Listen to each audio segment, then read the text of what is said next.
Hi guys, Ethan here, and as we're wrapping up the Filmmaking Talk series, in this last and final talk, I would like to put everything in the talks 1 to 3 together and into action. And there's a very specific way of doing that. That way is known as script design.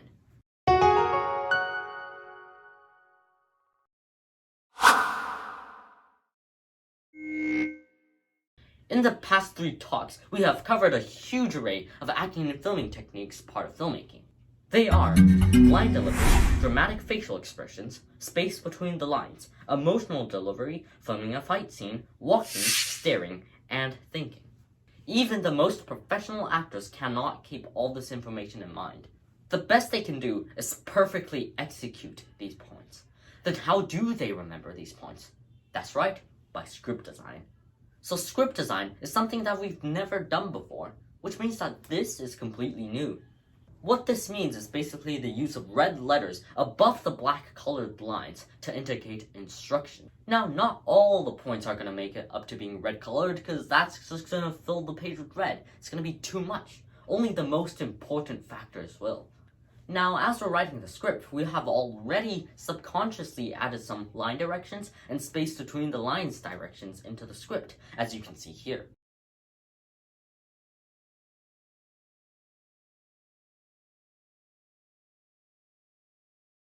So we're technically only in lack of emotional delivery, facial expressions, walking, staring, and thinking. These are the instructions that will be implemented into the script once the content is completed. Therefore, when we're filming, taking a quick sneak peek at the script will make the what's and where's for every actor as clear as they can be. Now, there's one thing to be careful of when doing this. That thing is known as mechanical acting. It happens when one too strictly follows the instructions on the script, and they kind of just get captured by it.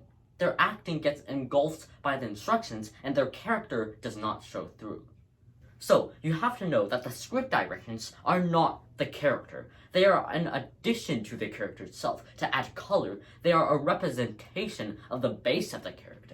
It is merely a series of written down suggestions that plays a part in increasing the professionality of your film. Now, there's not that many instructions that you'll have to remember, probably 1 to 2 per page max, and that 1 to 2 can be assigned to any character. So, I guarantee you, if you just look at the script before filming, you'll be just fine.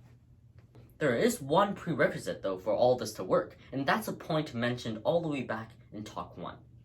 That's right, you have to have your lines flawlessly memorized. Flawlessly. If you're just up there filming and trying to speak your lines correctly, all those red colored instructions are just gonna seem like unnecessary add-ons to you. But I'll tell you what, they're not unnecessary add-ons, they're necessary suggestions to increase the professionality of your film. Now, your mind can only focus on one thing at a time, and I'd much rather it be the instructions that is worthy of that focus, and not the lines that you're supposed to get down while filming is not in action. And that's pretty much all I wanted to talk about. This talk's quite short, and there isn't really that many demonstrations I wanted to show you guys, but this talk is especially important. This talk is the key point in how you execute the previous 3 talks successfully when you're filming. So just keep that in mind, and with the end of this episode, the Filmmaking Talk series will reach an end. These skills will not though, as these are the skills that will make you a comfortable you in front of any cameras for the rest of your life. I'm Ethan Guan, this is Be the Future, and until next time, bye-bye.